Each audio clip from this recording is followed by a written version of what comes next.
Son las 3 de la madrugada. O quizás las 4. El número exacto no importa porque tú ya lo sabes. No estás durmiendo. Estás mirando el techo.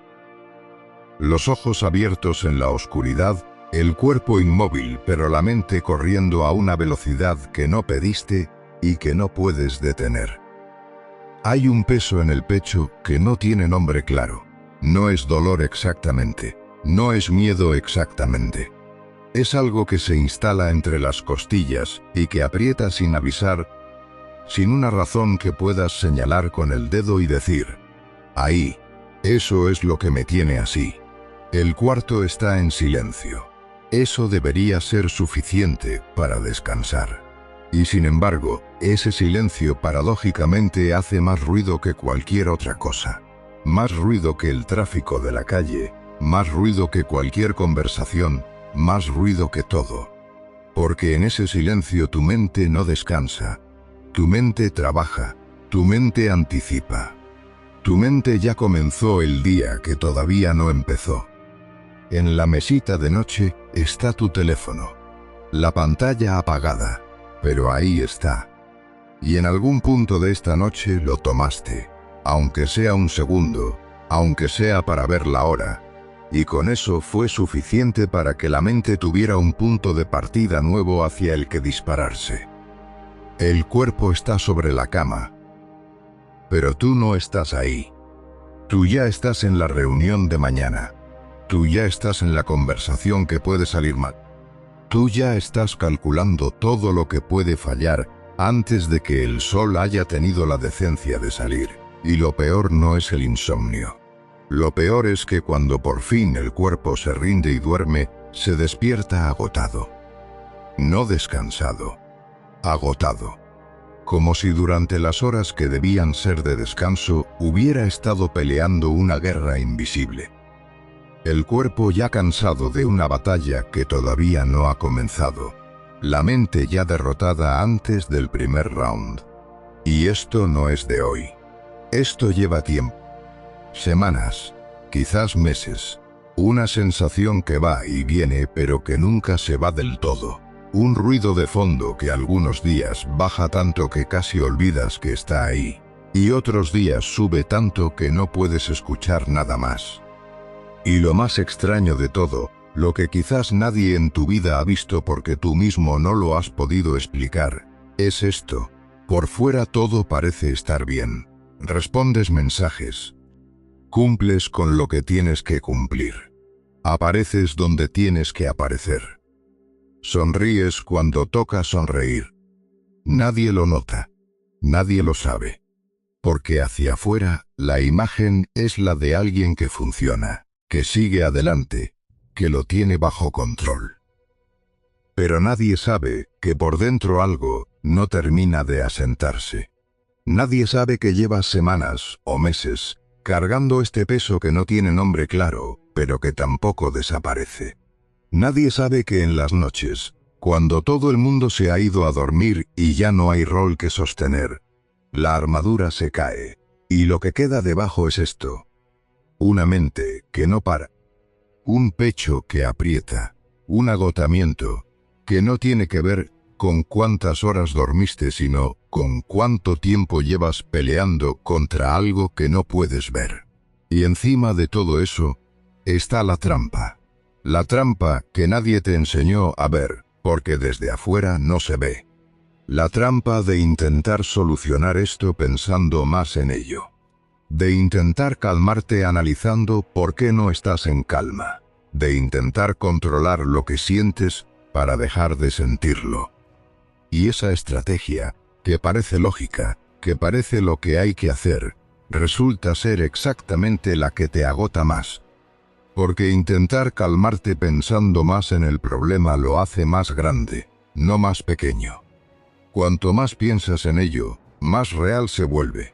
Y cuando intentas no pensar, cuando te dices a ti mismo que dejes de pensar en eso, descubres la paradoja. Cruel. No pensar en algo es la forma más segura de no poder dejar de pensar en eso. Y ahí estás. Atrapado en ese círculo. queriendo control y perdiendo más control cuanto más lo buscas. Queriendo calma y generando más ruido cuanto más persigues el silencio. Y la pregunta que nadie en tu vida real ha sabido responder, sigue ahí, flotando en la oscuridad del cuarto. ¿Por qué, si no ha pasado nada terrible? Si objetivamente las cosas no están tan mal, ¿por qué esto no se detiene? Y ahí, en ese instante exacto en que menos lo esperas, en ese punto de agotamiento y confusión, donde la mente ya no sabe qué hacer con lo que siente, los filósofos que más sufrieron en la historia dejaron algo que nadie te enseñó. No en los libros de autoayuda, no en los titulares de productividad. En páginas escritas a la luz de una vela, en cartas dictadas desde la enfermedad, en notas de madrugada escritas por un hombre que gobernaba el mundo y que aún así tenía noches como la tuya. Escucha esto, no estás solo, no porque sea una frase bonita, sino porque lo que estás viviendo tiene 2000 años de historia y millones de personas que lo vivieron antes que tú y encontraron la salida. No estás solo, no estás roto. Lo que sientes no es una señal de que algo fundamental está mal en ti. No es una debilidad de carácter. No es una falla en tu diseño. Es la respuesta de una mente que aprendió a protegerte anticipando el peligro y que no recibió el aviso de cuándo parar. No estás condenado a vivir así.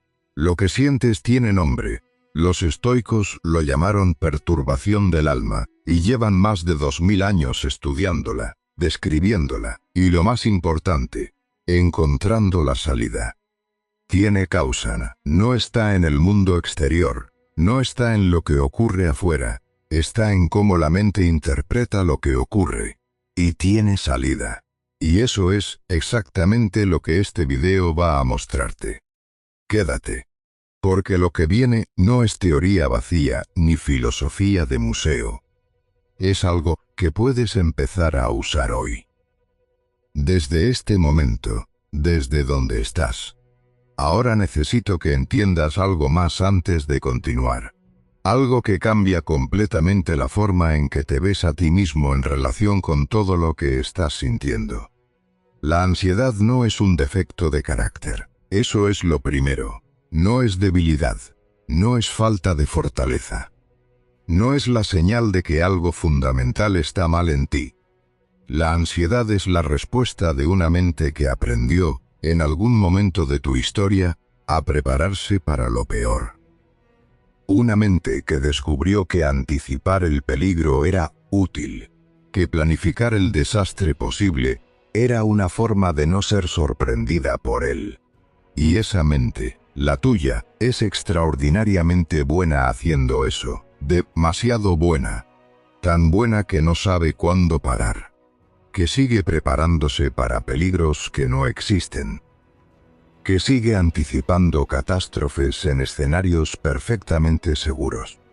Eso no es debilidad. Es una mente que trabaja demasiado en la dirección equivocada. Pero aquí viene lo que cambia todo. La ansiedad no siempre nace de lo que ocurre afuera. Muchas veces nace de cómo la mente interpreta lo que ocurre. Y esa diferencia, que parece pequeña cuando se lee por primera vez, lo cambia todo cuando realmente se entiende. Porque si la ansiedad viviera solo en los eventos del mundo exterior, no habría nada que hacer.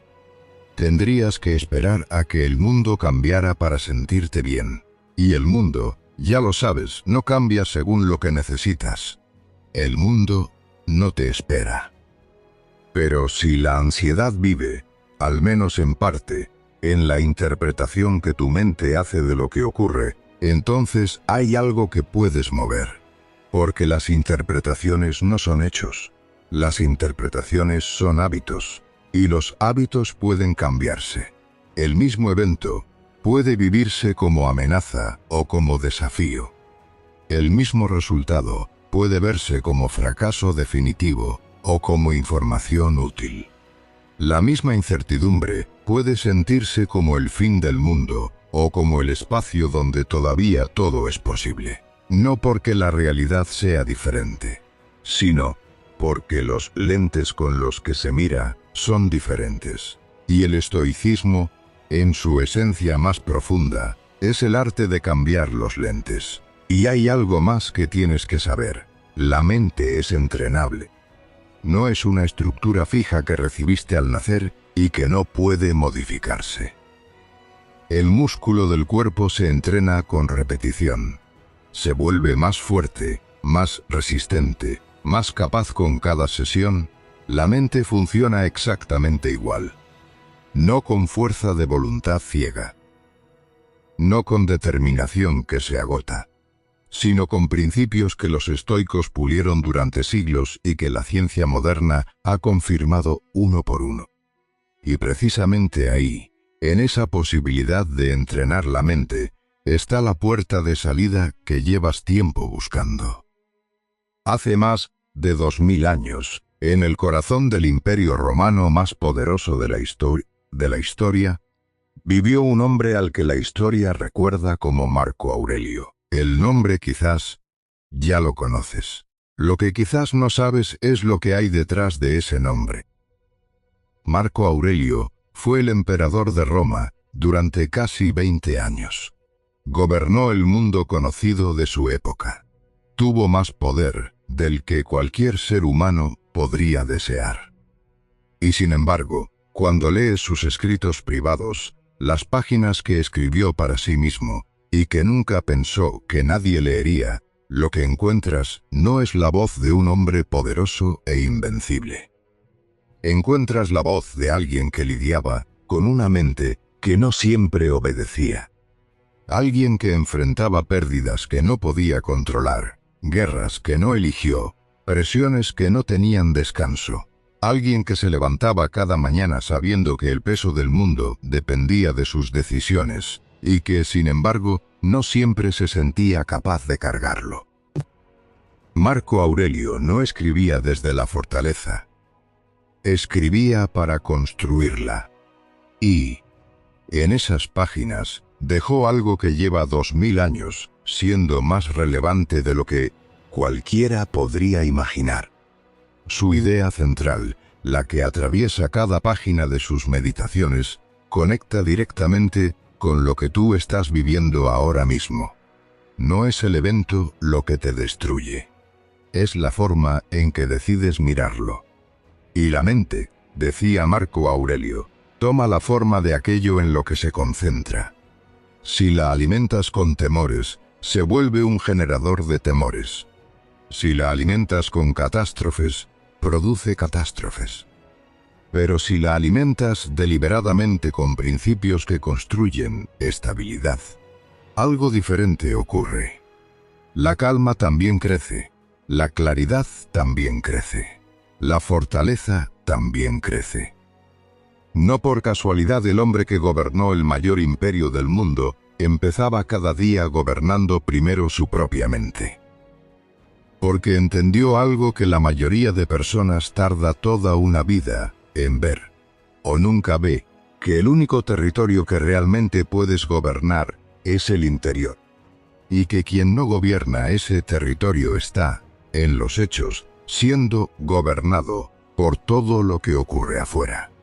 Ahí está el secreto que Marco Aurelio practicó toda su vida, no como teoría, no como filosofía de salón, sino como medicina diaria. Como la primera herramienta que tomaba antes de enfrentarse al mundo. La calma no se encuentra afuera, esperando a que el mundo cambie. La calma se construye dentro. Lo que Marco Aurelio enfrentó, la presión constante, la incertidumbre de no controlar los resultados, el peso de las responsabilidades que no podía soltar, la angustia de no saber si sus decisiones eran las correctas, no es tan diferente a lo que tú enfrentas hoy. La escala cambia, la naturaleza del dolor no, y lo que él encontró puede ser encontrado por ti, no como un regalo que llega, como una práctica que se construye, un paso a la vez, Un día a la vez.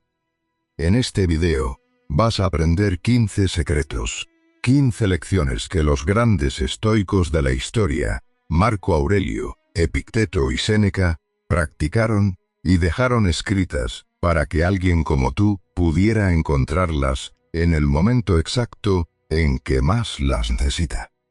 Estas 15 lecciones van a enseñarte a dominar la ansiedad desde su raíz, no suprimirla, no ignorarla, sino entender de dónde viene y cómo desactivarla desde adentro.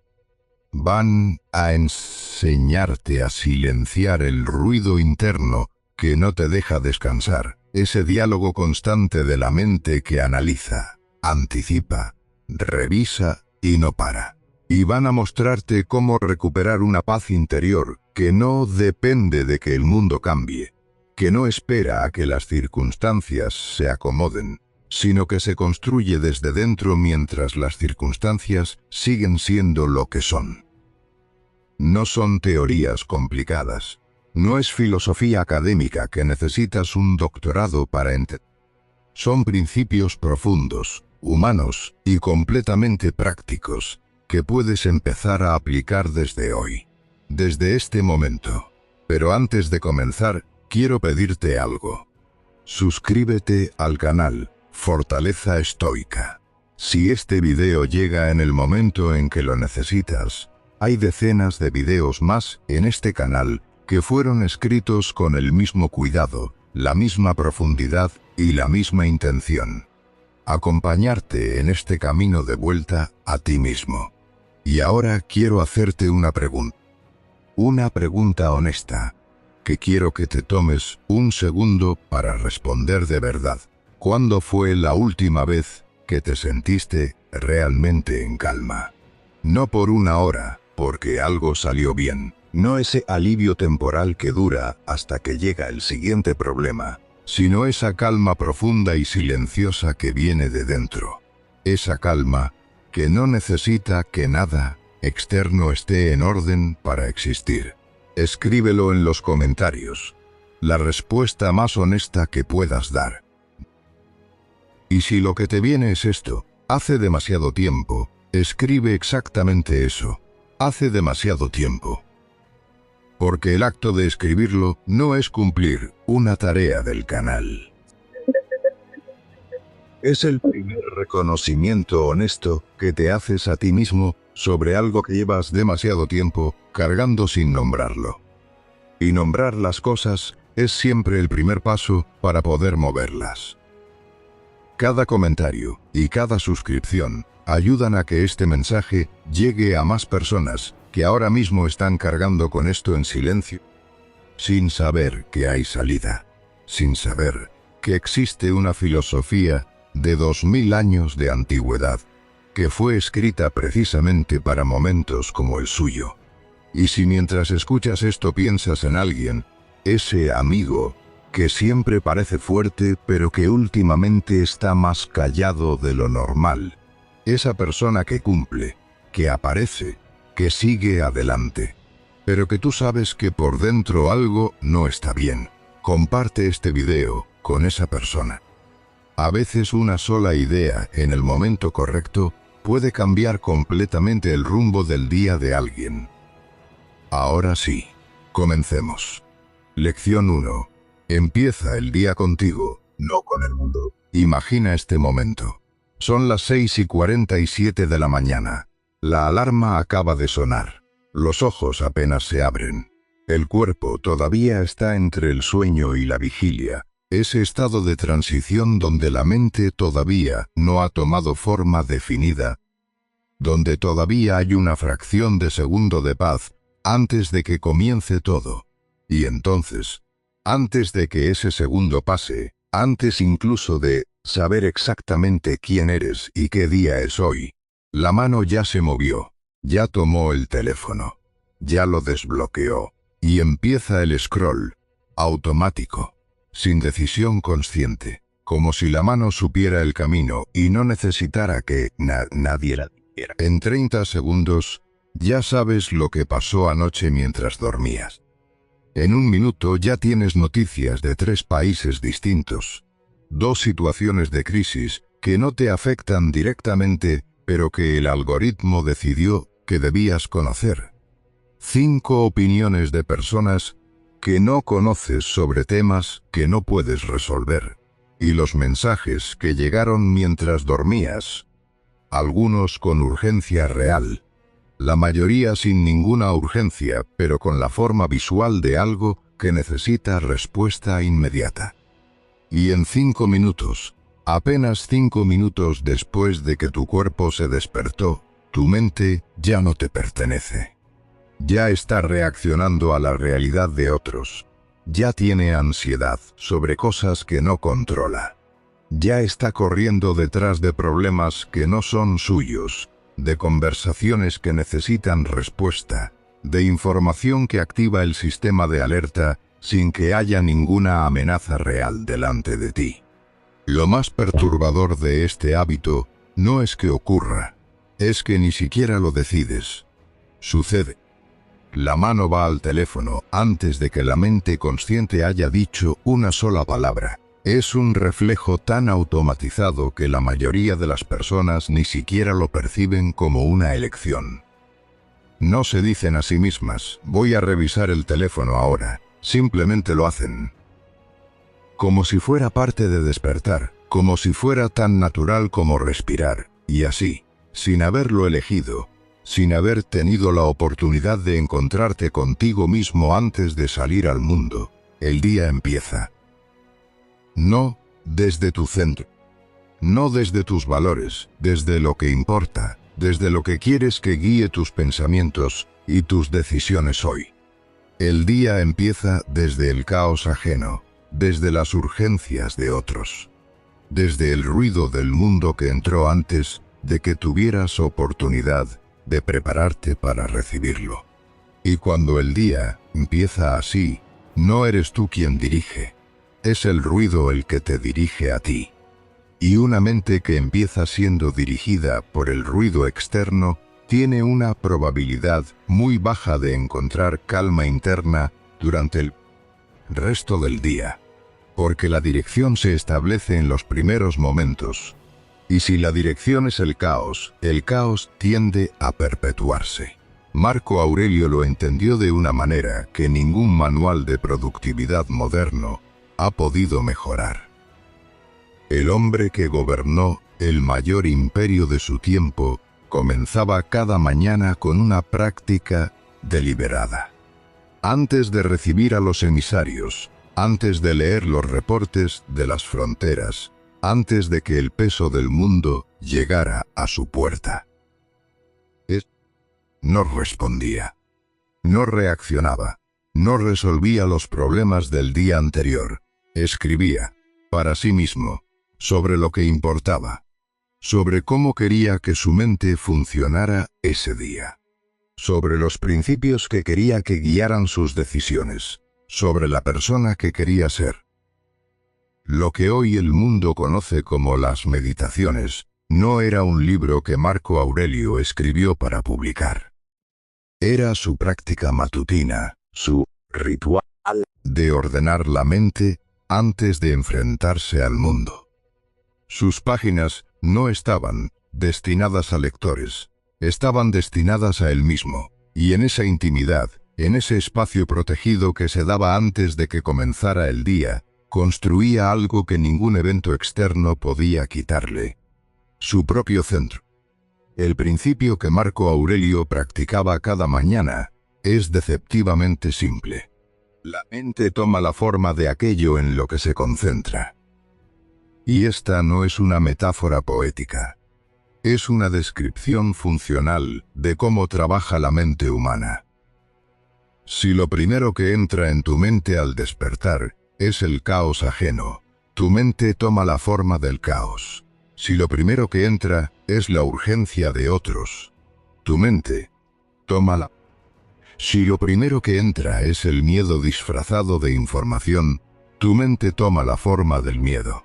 Pero si lo primero que entra eres tú, si lo primero que tu mente encuentra al despertar eres tus propios valores, tu propia dirección, tu propia voz, tu propia dirección, tu propia voz, entonces algo diferente ocurre. La mente toma la forma de eso. Y ese comienzo, esa fracción del día que te pertenece antes de pertenecer al mundo, cambia la textura de todo lo que viene después. No por casualidad, el hombre que gobernó el mayor imperio del mundo, empezaba el día gobernando primero su propia mente. Porque sabía, con la claridad que da la experiencia de años de práctica, que quien no gobierna su mente interna está siendo gobernado por todo lo que ocurre afuera. Y que ningún territorio es más difícil de recuperar, una vez perdido, que el propio centro interior. Entonces, ¿qué puedes hacer tú con esto? La aplicación es concreta, y no requiere que seas filósofo, ni que tengas horas libres en la mañana. Los primeros 10 minutos del día son tuyos. Sin teléfono, sin pantallas, sin el mundo exterior entrando antes de que tú hayas tenido la oportunidad de estar contigo mismo. No tiene que ser meditación formal. No tiene que ser un ritual espiritual complejo. No tiene que ser nada que requiera preparación, espacio especial o tiempo que no tienes.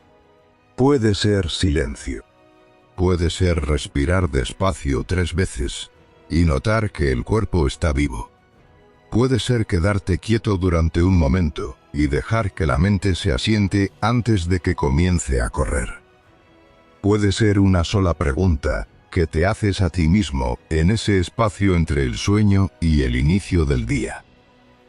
La práctica no está en lo que haces durante esos 10 minutos. Está en la decisión de que esos minutos te pertenecen a ti, antes de pertenecerle al mundo. Esa decisión, tomada conscientemente cada mañana, es un acto de gobierno sobre tu propia mente. Es pequeño, y es extraordinariamente poderoso. La acción concreta es esta. Mañana, antes de tocar el teléfono, hazte esta pregunta. ¿Qué quiero que sea cierto sobre mí al final de este día? No qué tengo que hacer, no qué me espera, sino qué quiero que sea cierto sobre cómo pienso, cómo actúo, cómo me relaciono con lo que me pase. Escríbelo si puedes, piénsalo si no tienes con qué escribir. Pero hazlo primero, antes que cualquier otra cosa, antes que el teléfono, antes que el café, antes que el ruido, y observa ¿qué cambia en el resto del día cuando comienza contigo en lugar de comenzar con el mundo? Porque quien empieza el día reaccionando al mundo, deja de dirigir su propia mente, y la mente, sin dirección, no descansa. La mente, sin dirección, solo corre. Corre detrás de lo urgente ajeno, detrás del ruido de lo que no controla, detrás de la ansiedad que se instala cuando no hay un centro propio desde donde pararse. Dale ese centro. Dátelo tú, cada mañana. Antes que cualquier otra cosa. Lección 2. Separa lo que depende de ti de lo que no. Hay un tipo de agotamiento que no viene de hacer demasiado. Viene de intentar controlar demasiado, y es uno de los más difíciles de reconocer porque desde afuera, e incluso desde adentro, se parece al esfuerzo. Se parece a la responsabilidad. Se parece a tomar las cosas en serio. Pero no es eso. Imagina lo siguiente. Tienes una reunión importante mañana, y no puedes dejar de pensar en el resultado. Calculas cómo va a reaccionar la otra persona. Planificas cada posible respuesta que podrías dar. Ensayas la conversación en tu cabeza una vez, 2 veces, cambias el orden de las palabras. Agregas argumentos, quitas argumentos. Y en algún momento de esa noche te das cuenta de que llevas 2 horas pensando en algo que todavía no ha ocurrido, y cuyo resultado no depende únicamente de ti. O imagina esto otro. Estás esperando noticias, algo importante, algo que puede cambiar el rumbo de los próximos meses. Y mientras esperas, tu mente no espera. Tu mente ya vivió los 10 escenarios posibles. el mejor y el peor y todos los intermedios. Ya sintió la alegría del mejor escenario y el dolor del peor. Ya procesó emocionalmente algo que todavía no existe. Y cuando por fin llegan las noticias, estás tan agotado de haber vivido en la anticipación que no tienes energía para responder a la realidad. Ese es el costo invisible de intentar controlar lo que no depende de ti. No es solo el tiempo perdido. Es la energía drenada. Es el sistema nervioso que vivió una amenaza que no existía. Es el cuerpo que gastó recursos reales en prepararse para peligros imaginarios. Y la trampa cruel de este mecanismo es que se activa especialmente con lo que más te importa. Cuanto más importante es algo para ti, más quieres controlar el resultado. Y más sufres cuando descubres que no puedes. Porque el intento de control, cuando falla, no solo deja el problema sin resolver, deja además el rastro del agotamiento de haberlo intentado. Epicteto entendió esto desde un lugar que ningún filósofo de salón podría entender. Epicteto nació esclavo, no como metáfora, como realidad. Llevó una cadena en la pierna durante años de su vida, no tenía libertad de movimiento, no tenía control sobre su cuerpo, no tenía poder de decisión sobre casi ningún aspecto de su existencia material. Y sin embargo, fue considerado por sus contemporáneos como el hombre más libre de su tiempo. No porque su situación cambiara, sino porque descubrió algo que nadie podía quitarle independientemente de cuánto poder tuvieran sobre su cuerpo. La enseñanza central de Epicteto, la más importante del estoicismo, y quizás una de las ideas más poderosas que cualquier ser humano haya articulado, es esta: hay cosas que dependen de ti y cosas que no dependen de ti. Y toda la sabiduría práctica de la vida consiste en aprender a distinguir cuáles son cuáles, y en poner tu energía únicamente en las primeras. En tu poder están tus pensamientos, tus decisiones, tu actitud ante lo que ocurre, la forma en que interpretas los eventos, el esfuerzo que pones en lo que haces, los valores desde los que actúas. Fuera de tu poder están los resultados, las opiniones de otras personas sobre ti, lo que ya ocurrió, el tiempo que tarda algo en resolverse, lo que dirán, lo que no dirán, cómo va a reaccionar alguien, si algo va a salir bien. Cuando mezclas estas dos categorías, cuando tratas las cosas que no dependen de ti como si dependieran, sufres dos veces, una vez por lo que pasa, y otra por no poder controlarlo. Y esa segunda vez es opcional, completamente opcional. No es una consecuencia inevitable de la realidad. Es el resultado de no haber hecho la distinción. Cuando las separas, cuando realmente internalizas cuál es tu territorio y cuál no lo es, recuperas algo que no tiene precio. Claridad sobre dónde poner tu energía. Y esa claridad no solo reduce el sufrimiento, aumenta la efectividad, porque la energía que antes se gastaba en intentar controlar lo incontrolable ahora puede ir a donde realmente puede mover algo. La aplicación práctica de esta lección es una sola pregunta. Un filtro que puedes usar en cualquier momento del día, ante cualquier situación que te genere ansiedad o tensión. La pregunta es simplemente esta: ¿depende de mí?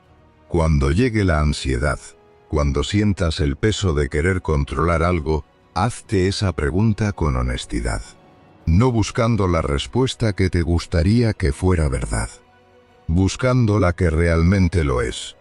Si depende de ti, actúa.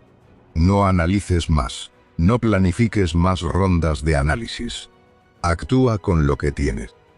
Porque la acción en lo que puedes mover es siempre más útil que el pensamiento adicional sobre lo que ya está claro.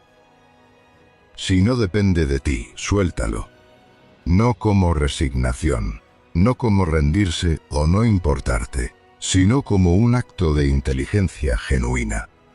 Tu energía es finita, no puede ser ilimitada.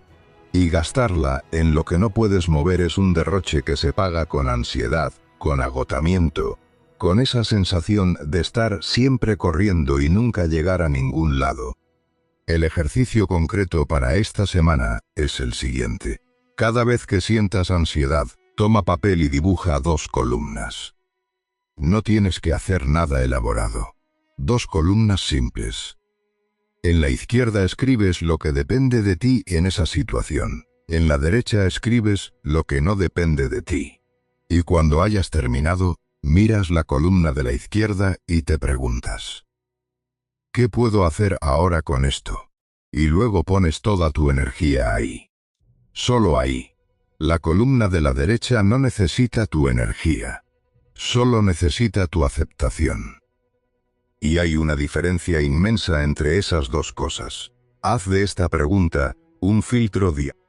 Depende de mí. Si sí, actúa. Si no, suéltalo. No todo merece un lugar en tu mente, y tu mente es demasiado valiosa para llenarse de lo que no puedes mover.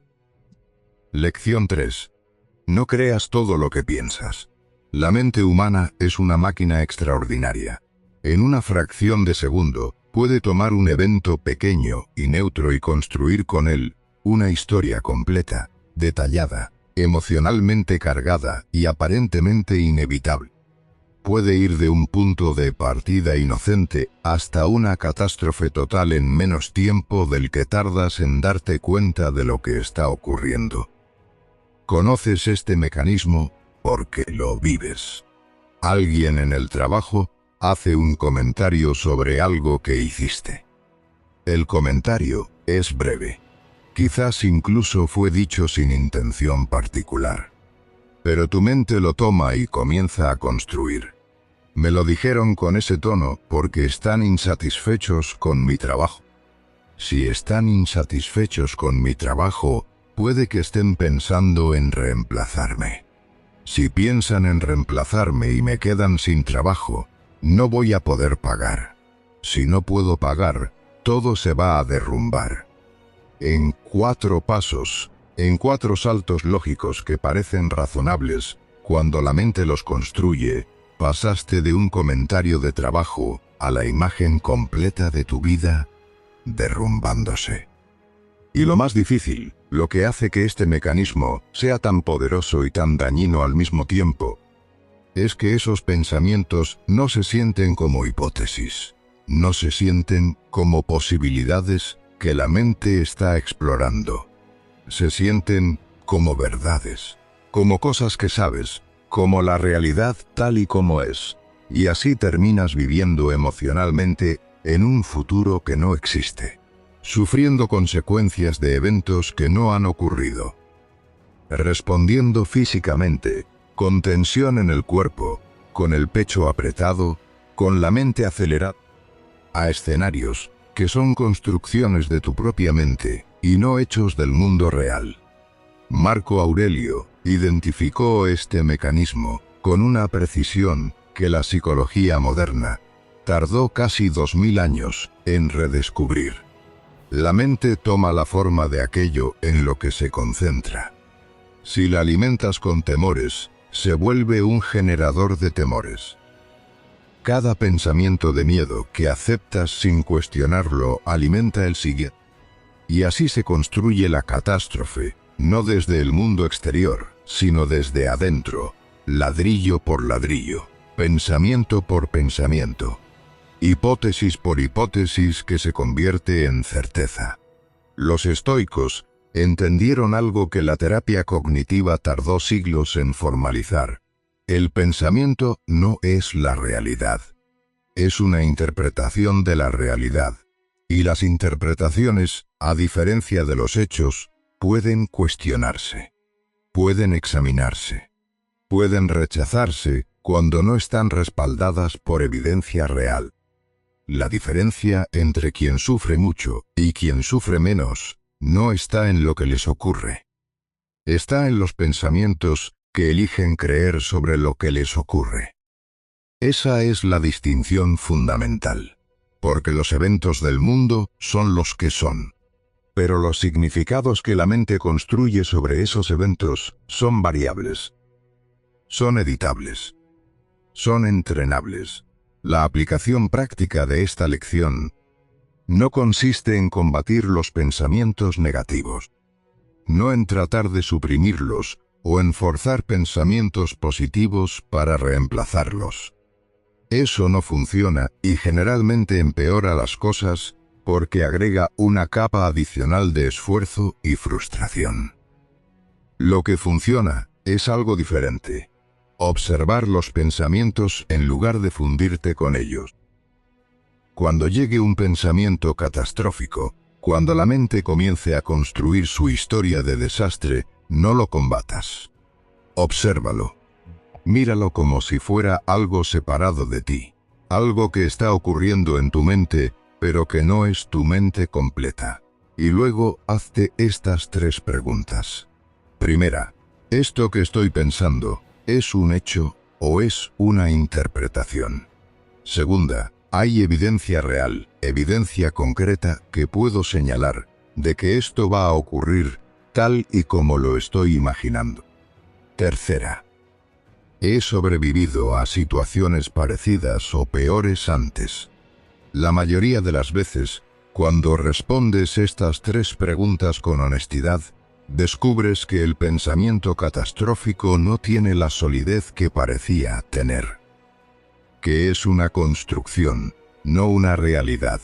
Que hay muchos otros escenarios posibles que la mente no construyó porque estaba ocupada construyendo el peor.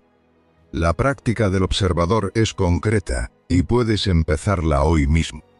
Imagina que el pensamiento es una nube que cruza el cielo. La nube está ahí, la puedes ver, pero tú no eres la nube.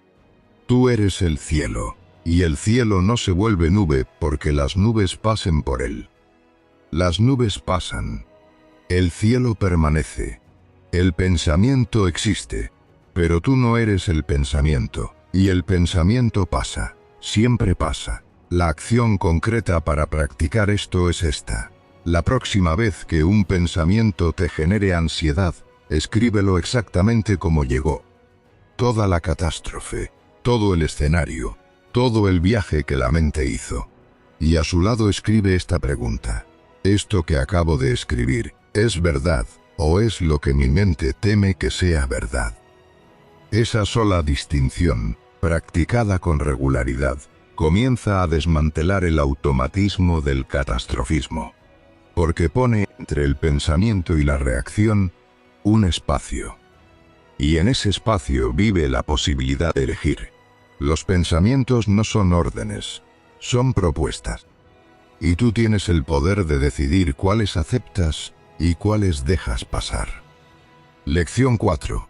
Vuelve al presente, el único lugar donde puedes actuar. Hay algo que la mente ansiosa hace con una consistencia casi admirable.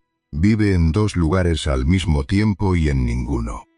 En el pasado vive el peso de lo que salió mal. La conversación que debiste haber tenido de otra manera. La decisión que tomaste y que ahora cuestionas. El momento en que dijiste algo que no querías decir, o no dijiste algo que sí querías. La oportunidad que no tomaste. El error que cometiste. Todo eso sigue vivo en la mente, sigue procesándose, sigue ocupando espacio como si pudiera ser cambiado, si se revisa las veces suficientes.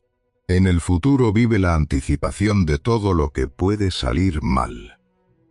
Lo que debo hacer. Lo que puede pasar. Si no lo hago. ¿Cómo va a reaccionar la otra persona? Si va a alcanzar el tiempo. Si va a salir como espero. Si no sale como espero, ¿qué ocurre entonces? Y el presente, el único lugar donde la vida realmente ocurre, está vacío, sin ocupante, pasando de largo mientras la mente hace sus viajes al pasado y al futuro. Los días transcurren, y tú no estás en ellos. Estás en otro lado. Siempre en otro lado, y el costo de esto es enorme. Porque la ansiedad vive en el futuro. Ese es su territorio natural. Se alimenta de los escenarios que todavía no existen, de los peligros que pueden llegar, de las catástrofes que la mente construye con anticipación. Y el arrepentimiento y la culpa viven en el pasado.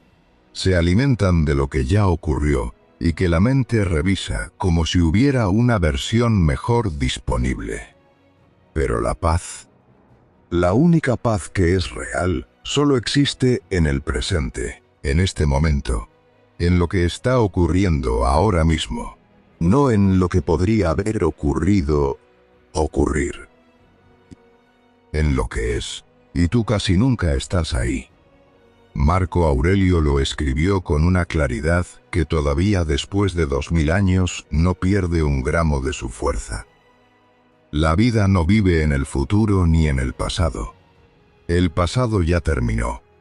Pertenece al territorio de lo que fue, y lo que fue no puede cambiarse. El futuro todavía no existe. Pertenece al territorio de lo que será, territorio que no puede controlarse desde el presente. El único campo de acción real, el único lugar donde tienes la capacidad de hacer algo, de decidir algo, de cambiar algo, es este momento. No como escaísmo, no como una invitación a ignorar el pasado o a no planificar el futuro, como estrategia. Como la observación práctica de que solo en el presente puedes actuar, solo en el presente puedes decidir. Solo en el presente tienes agencia real sobre lo que ocurre. El pasado no puede modificarse por más que la mente lo revise. El futuro no puede controlarse por más que la mente lo anticipe. Pero el presente puede habitarse. Puede llenarse de atención, de presencia, de la claridad de alguien que está realmente aquí. Y habitarlo bien. Estar realmente en este momento en lugar de estar dividido entre el antes y el después, es la única forma de construir un mañana diferente al de ayer. La técnica de aplicación para esta lección es lo que los estoicos practicaban como atención al momento presente, y que hoy la psicología llama anclaje sensorial. Y es más simple de lo que suena. Cuando notes que tu mente está viajando, ya sea hacia el pasado o hacia el futuro, no te pelees con ella. No intentes forzarla a dejar de pensar. Simplemente trae tu atención a algo físico y presente. Algo que esté ocurriendo en tu cuerpo ahora mismo. ¿Qué está tocando tu cuerpo en este momento? El suelo bajo tus pies. La textura de la silla donde estás. El peso de la ropa sobre tu piel. El aire que entra por la nariz, que es ligeramente más frío al entrar y ligeramente más cálido al salir. El sonido más cercano a ti ahora mismo. No es meditación compleja. No requiere entrenamiento especial. Es simplemente interrumpir el viaje automático de la mente y devolverla al único lugar donde puede hacer algo real, aquí. Y la pregunta diaria que puedes hacerte cuando la mente esté corriendo y no sepas desde dónde empezar a ordenarla, es esta. ¿Qué es lo único que puedo hacer ahora mismo con lo que tengo y desde dónde estoy? No qué debería haber hecho. No qué voy a tener que hacer en el futuro. Solo esto, ahora mismo, con lo que hay, desde dónde estoy. ¿Qué puedo hacer? Esa pregunta tiene el poder de colapsar la complejidad infinita de la ansiedad en algo concreto y manejable. Porque la ansiedad vive en lo que no puede controlarse. Y la pregunta te devuelve a lo que sí puede controlarse. El siguiente paso. El arrepentimiento vive en el pasado. Y la paz, la única paz real, solo existe aquí, en este momento que ya estás viviendo. No en el que viene, no en el que fue, en este, exactamente en este. Lección 5. No sufras dos veces, deja de dramatizar lo que ya ocurrió. El evento ya pasó. Eso es un hecho. Ocurrió, tuvo sus consecuencias, y ahora pertenece al pasado. al territorio de lo que ya no puede cambiarse. Pero la mente no lo sabe, o no lo acepta, o ambas cosas. El error que cometiste hace 6 meses vive en tu cabeza con la misma viveza que si hubiera ocurrido esta mañana. La conversación que salió mal la revisas en tu cabeza con diferentes finales, buscando la versión en que dijiste las palabras correctas, en que el otro respondió como querías, en que todo terminó de la manera que hubiera sido mejor. La decisión que tomaste y que ahora cuestionas la examinas desde todos los ángulos posibles, calculando lo que hubiera pasado si hubieras elegido diferente. Construyendo el escenario alternativo con un detalle que el escenario real no tuvo. Y mientras haces todo eso, mientras revisas y construyes versiones alternativas de algo que ya terminó, estás sufriendo el evento original. Eso. Y además, estás sufriendo la versión mental que construyes sobre él. La versión que no tiene fin, porque siempre puede refinarse un poco más, revisarse un ángulo más, añadir un detalle más. 2 sufrimientos por el precio de uno. El que ya ocurrió, y el que tú fabricas después. Séneca lo dijo con una claridad que corta como un filo limpio. Sufrimos más en la imaginación que en la realidad. No porque los eventos reales no duelan, sino porque la mente tiene la capacidad de extender ese dolor indefinidamente en el tiempo, de revivirlo, de amplificarlo, de añadirle capas y texturas que el evento original quizás ni siquiera tenía.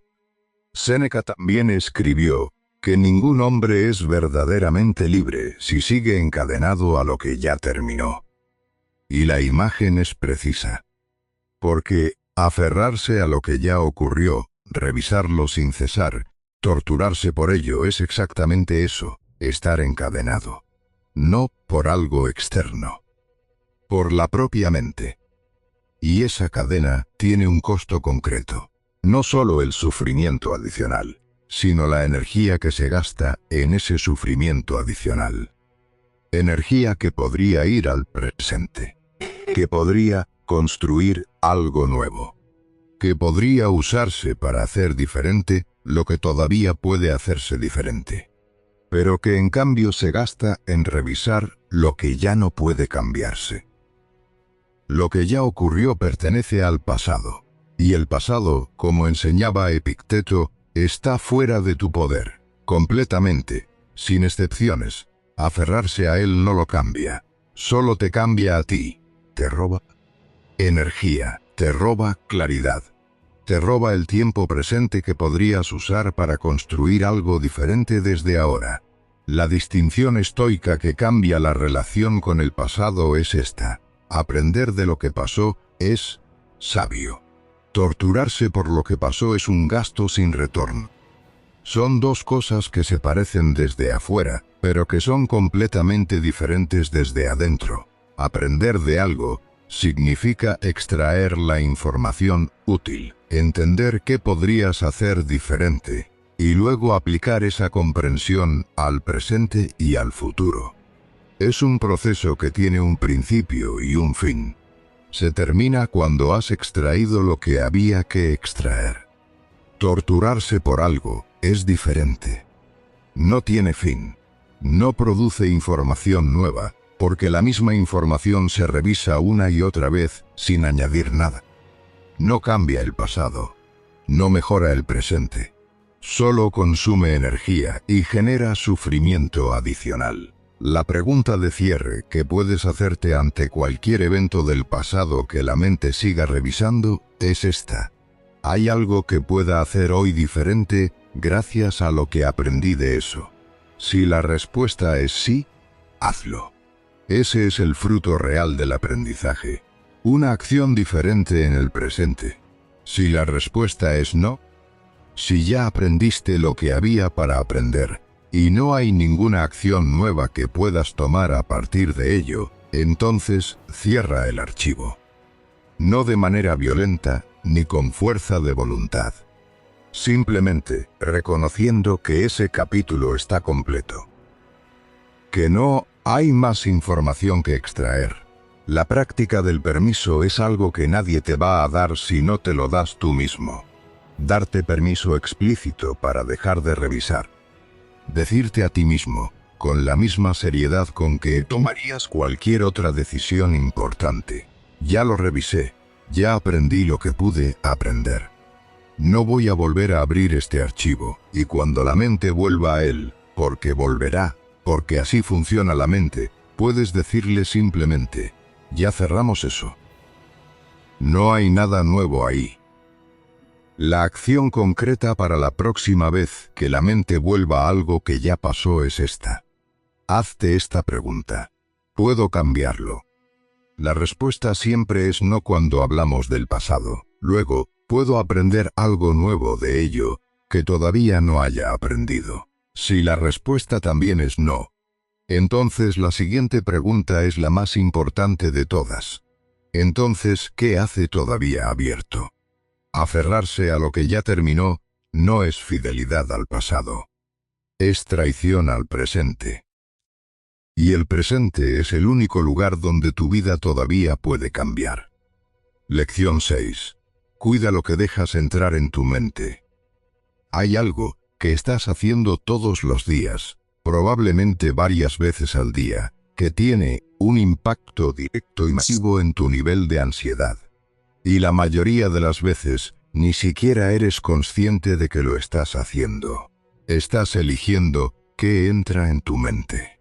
O más exactamente, estás dejando que entre en tu mente una cantidad enorme de información, sin ningún filtro, sin ninguna decisión consciente, sin preguntarte si eso que entra te construye o solo te llena de ruido.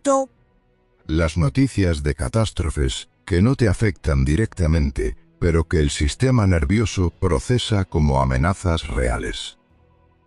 Las redes sociales de comparación donde ves la versión editada y optimizada de la vida de otros, y sin darte cuenta, empiezas a medir la tuya contra esa versión que no existe. Las conversaciones de queja donde el problema se analiza y se amplifica, pero nunca se resuelve. El contenido que activa el miedo, la indignación, la ansiedad, porque el miedo y la indignación generan clics y el algoritmo lo sabe y lo usa. Todo eso entra. Sin filtro, sin decisión. Como si la puerta de tu mente estuviera abierta de par en par, y cualquier cosa que pase por ahí pudiera entrar y quedarse. Y la mente no tiene un departamento de verificación que diga: esto es real, esto es ficción, esto es una amenaza real para ti. Esto es un problema de alguien al otro lado del mundo, que no afecta tu vida de ninguna manera concreta.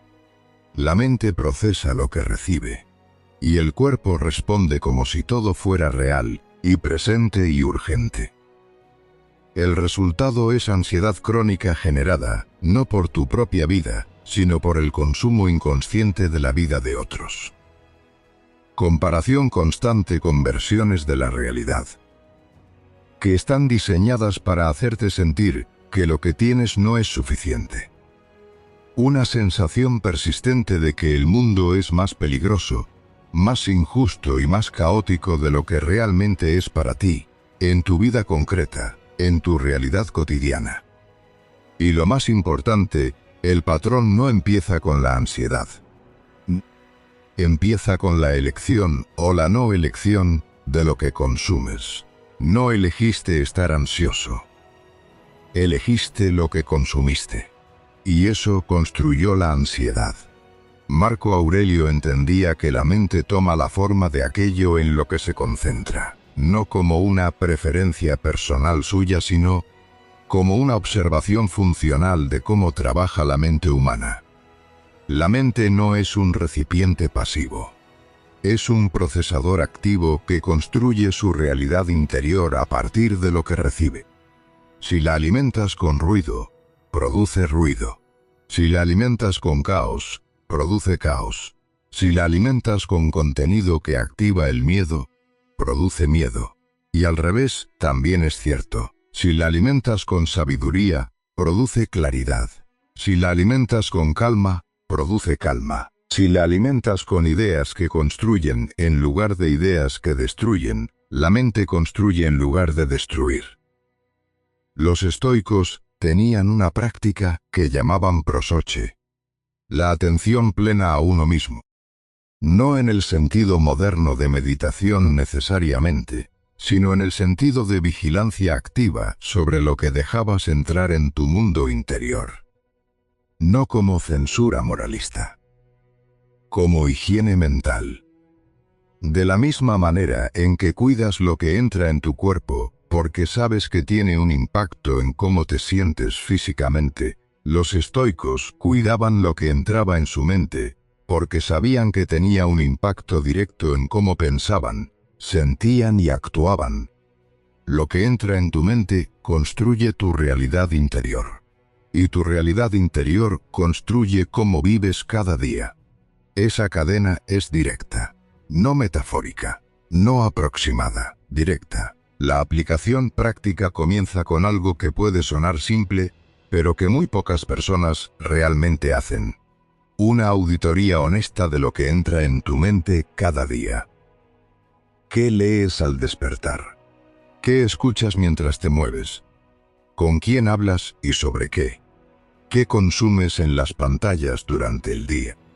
¿Qué piensas justo antes de dormir? Porque eso es lo que tu mente procesa mientras duerme. No se trata de ignorar la realidad. No se trata de crear una burbuja artificial donde solo existe lo positivo y lo agradable. La realidad existe, tiene sus complejidades y sus dificultades, y hacerse de la vista gorda no es ni sabio ni posible. Se trata de elegir cuánto tiempo y qué tipo de información recibes y en qué momento. Hay una diferencia entre estar informado, entre saber lo que ocurre en el mundo y consumir el flujo continuo e interminable de todo lo que el algoritmo decide que debes ver. Puedes elegir estar informado sin estar saturado. Puedes decidir cuándo y cuánto del mundo externo entra en tu espacio interior. La decisión concreta para esta semana es esta. Identifica una fuente de ruido específica en tu vida. No la más grande ni la más difícil de eliminar. La más fácil de reducir. Una cuenta en redes sociales que consistentemente te deja con una sensación de ansiedad o comparación. Un noticiero que llevas escuchando por hábito y que generalmente te activa sin darte información que realmente necesitas. Una conversación que se repite siempre en el mismo circuito de quejas sin ninguna solución. Esta semana, reduce tu exposición a eso a la mitad. No lo elimines si no quieres. Solo reduce. Y observa qué cambia en tu estado mental a lo largo del día. Y para las decisiones de consumo en el futuro, un filtro simple. Antes de consumir cualquier contenido, cualquier noticia, cualquier conversación, cualquier feed, una sola pregunta. ¿Esto construye mi mente o solo la llena de ruido? No puedes controlar todo lo que ocurre en el mundo, pero sí puedes controlar qué parte del mundo dejas entrar en tu mente. Y eso cambia todo. Lección 7. Acepta la incertidumbre. El control total es una ilusión. Hay una necesidad que la ansiedad cultiva con especial intensidad. La necesidad de saber cómo va a terminar todo. De tener las respuestas antes de que lleguen las preguntas. De conocer el resultado antes de empezar el camino. De tener garantías antes de dar el primer. La reconoces en ti mismo si alguna vez has pedido la opinión de 5 personas diferentes sobre una misma decisión. No porque necesitaras más información, sino porque esperabas que alguna de esas 5 personas te diera la certeza que las otras 4 no pudieron darte. Si alguna vez has planificado el mismo evento, desde tantos ángulos diferentes que para cuando ocurrió, ya estabas agotado de haberlo vivido mentalmente una docena de veces. Si alguna vez te has quedado paralizado ante algo importante, no porque no supieras qué hacer, sino porque no podías garantizarte a ti mismo que lo que hicieras iba a salir bien. La incomodidad física de no tener respuestas todavía. Esa tensión que se instala cuando hay un espacio abierto donde debería haber una certeza. Cuando el futuro es todavía un signo de interrogación y la mente quiere, exige, un punto al final. Y la trampa es que la búsqueda de certeza parece razonable, parece prudente, parece responsable. Planificar, prepararse, considerar los escenarios posibles. Todo eso tiene sentido. El problema no es la planificación. El problema es cuando la planificación se convierte en el intento de eliminar la incertidumbre completamente. Y cuando eso es lo que estás intentando, estás persiguiendo algo que no existe. La vida no da garantías. Nunca las dio. Ningún ser humano, en ningún momento de la historia, ha podido controlar completamente el resultado de sus acciones. Los mejores planes encuentran la realidad y la realidad no siempre coopera. La mejor preparación no puede anticipar todo lo que puede ocurrir. Y la mente que exige certeza antes de avanzar nunca avanza, porque la certeza que exige nunca llega. El resultado es parálisis disfrazada de prudencia. Esperar el momento perfecto. Esperar tener toda la información. Esperar que todos los factores estén alineados. Esperar la garantía que nunca llega. Y mientras esperas, la vida continúa. Las oportunidades pasan. El tiempo transcurre. Y la ansiedad no se reduce porque estás esperando algo que la libere. Al contrario, crece. Porque la espera misma genera más incertidumbre, más preguntas sin respuesta, más tiempo en el espacio de lo desconocido. Epicteto enseñaba algo que al principio puede sonar duro pero que con el tiempo libera más que cualquier otra idea. La certeza que buscas no existe. Perseguirla es gastar tu energía en atrapar algo que nunca ha existido y que nunca existirá. Y esa energía, ese tiempo, esa atención que se va en la búsqueda de lo imposible, se pierde, no puede recuperarse.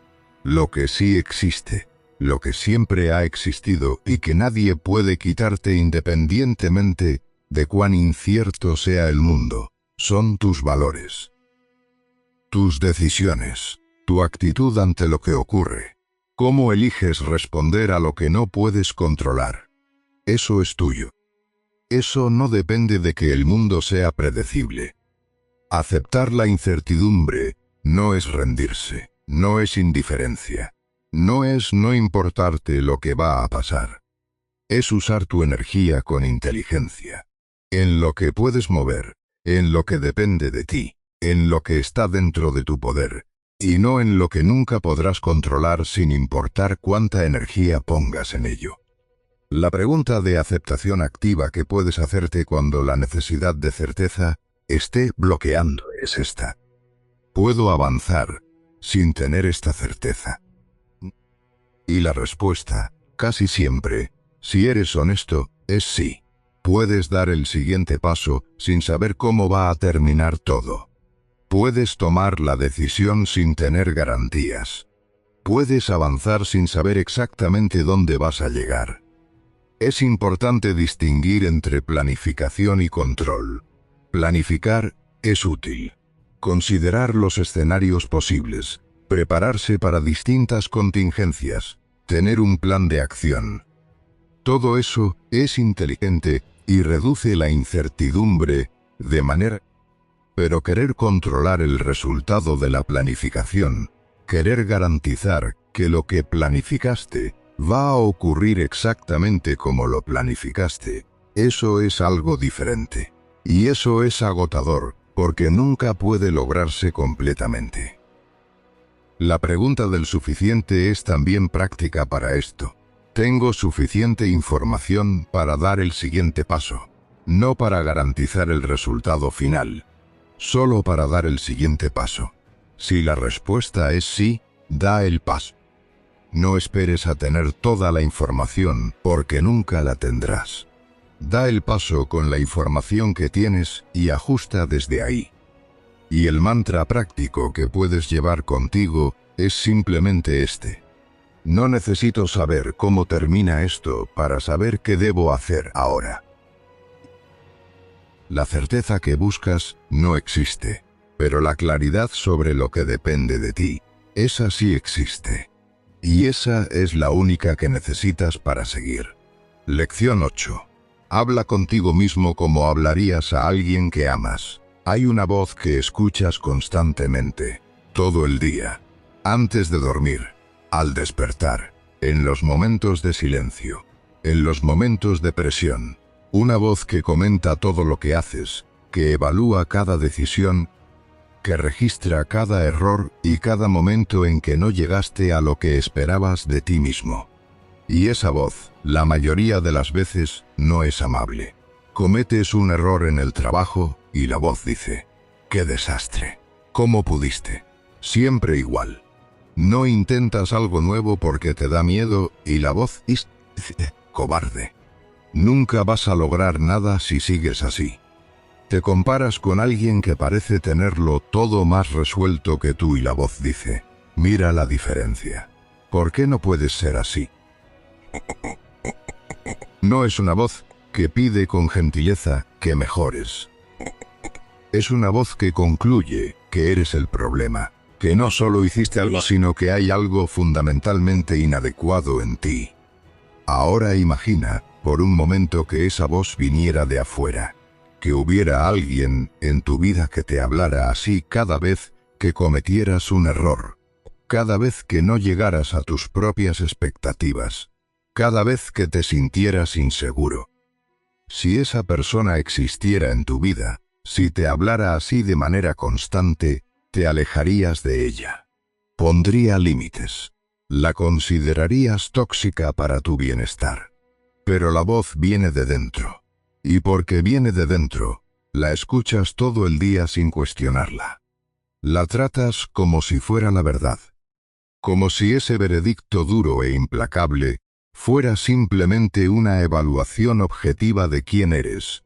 Y ese diálogo interno, ese trato que te das a ti mismo, tiene consecuencias directas en tu nivel de ansiedad. Porque una mente que se trata con dureza crónica, no funciona mejor por eso, funciona peor. Se vuelve más frágil, más vulnerable al error, más reactiva al juicio externo, porque el juicio interno ya es suficientemente pesado. La ansiedad se alimenta de ese diálogo. Cuanto más duro eres contigo mismo, más espacio tiene el ruido externo para amplificarse.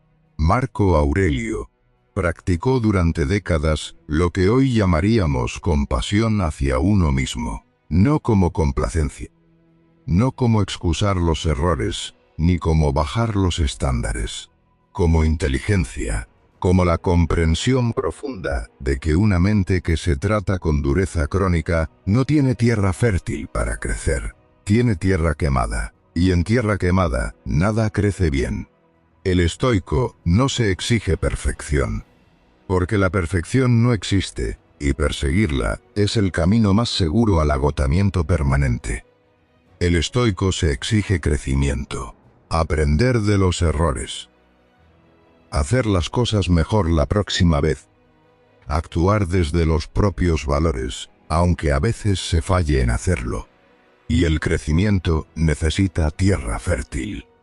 Necesita un trato que permita levantarse después de caer, en lugar de un trato que entierra más profundo cada vez que caes. La dureza sin compasión no es fortaleza, es erosión lenta. Debilita desde adentro lo que intenta fortalecer desde afuera. Y una fortaleza que se erosiona desde adentro no dura, independientemente de lo sólida que parezca desde la superficie. El ejercicio concreto para esta lección es uno que cambia algo fundamental en cómo te relacionas contigo mismo. Se llama el ejercicio del amigo, y funciona así. La próxima vez que cometas un error, que no llegues a tus propias expectativas, que te sientas insuficiente o inadecuado, detente un momento antes de que la voz dura tome el control. Y pregúntate, si esto le hubiera pasado a mi mejor amigo, a alguien que quiero genuinamente, ¿qué le diría? No qué querría que oyera para sentirse bien. ¿Qué le dirías realmente? Con honestidad y con afecto. Probablemente le dirías que los errores ocurren. Que esto no define quién es como persona. Que lo importante es lo que hace a partir de aquí. Que eres suficientemente valioso para merecer otra oportunidad. Ahora dítelo a ti mismo. Con la misma voz. Con el mismo tono. Con la misma generosidad que tendrías hacia alguien que te importa. No se trata de excusarte. Se trata de no flagelarte. La autocrítica constructiva te dice qué cambiar. Te da información útil que puedes usar para hacer las cosas diferente. La autotortura solo te dice que eres el problema. Esa segunda no te da ninguna información que puedas usar. Solo añade peso. Solo añade ruido. Solo añade una capa más de ansiedad encima de todo lo demás. La práctica diaria concreta es esta.